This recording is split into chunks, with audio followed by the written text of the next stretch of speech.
என்னுடைய இந்த இந்த ஜேர்னி இருக்கு இல்லையா, நீங்க பாத்துட்டு இருக்கீங்க. நீங்க எல்லாம் சின்ன குழந்தையில இருந்து டிவில ஒரு மிமிக்ரி ஆர்டிஸ்டா ஸ்டார்ட் பண்ணி, அப்புறம் ஒரு ஜோடி நம்பர் 1 பண்ணி, அப்புறம் அது பண்ணி காமெடியனா, அப்புறம் 2 ஹீரோவா 1 ஹீரோவா நடிச்சு இன்னைக்கு அமரன் பண்ணிருக்கேன். பட் இது எல்லாத்துக்கும் ஒரு ஸ்டார்டிங் பாயிண்ட் இருக்கணும்ல. அந்த ஸ்டார்டிங் பாயிண்ட் இந்த stage.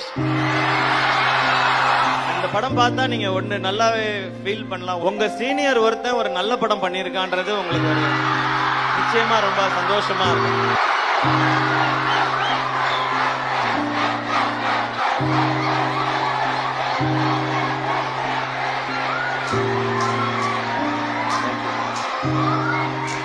Love you all. Love you.